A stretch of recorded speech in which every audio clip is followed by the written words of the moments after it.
മുനമ്പം സമരം തുടരുന്നതിൽ ബിജെപിക്കുള്ളിൽ ഭിന്നത. ബദൽ സമരത്തെ തള്ളി കെ സുരേന്ദ്രൻ രംഗത്തെത്തി. സമരം നടത്തുന്നവരെ അറിയില്ല എന്നാണ് സുരേന്ദ്രന്റെ പ്രതികരണം. എന്നാൽ രാഷ്ട്രീയ പ്രേരിതമായി ഏതാനും പേർ മാത്രമാണ് സമരം അവസാനിപ്പിച്ചതെന്ന് ബിജെപി സംസ്ഥാന വൈസ് പ്രസിഡന്റ് ഷോൺ ജോർജ് വാദിക്കുന്നു. മുനമ്പത്ത് സമരം അവസാനിപ്പിക്കാൻ സാഹചര്യം ഒരുങ്ങിയിട്ടില്ലെന്നാണ് ബിജെപി സംസ്ഥാന ഉപാധ്യക്ഷൻ ഷോൺ ജോർജിന്റെ വാദം. ഭൂരിപക്ഷം പേരും പള്ളിമുറ്റത്ത് നിന്ന് സമരം പുറത്തേക്ക് മാറ്റുകയാണ് ചെയ്തത്.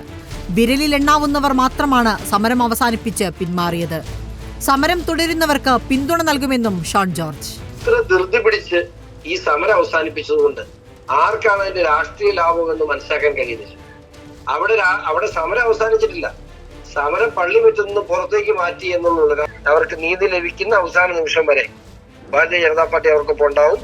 എന്നാൽ വ്യത്യസ്ത നിലപാട് സ്വീകരിക്കുന്നു ബിജെപി നേതാവ് കെ സുരേന്ദ്രൻ. സമരം നടന്ന ആളുകളായിട്ട് ബിജെപിക്ക് എന്തെങ്കിലും ബന്ധമുണ്ടോ? ബിജെപി അല്ല, എനിക്ക് അറിഞ്ഞൂടാ അതിനെ പറ്റിയിട്ട്. ഞാൻ അതിനെപ്പറ്റി പഠിച്ചിട്ടില്ല. വഖഫ് പ്രശ്നത്തിന് ശാശ്വതമായ പരിഹാരം നിയമനിർമ്മാണമാണ് എന്നുള്ളത് എല്ലാവർക്കും അറിയുന്നതാണ്. ഞങ്ങൾ മാത്രമാണ് അങ്ങനെ ഒരു നിയമനിർമ്മാണത്തിന് വേണ്ടി ശ്രമിച്ചിട്ടുള്ളത്.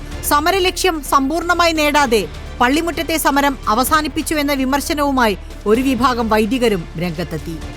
റിപ്പോർട്ടർ, കൊച്ചി.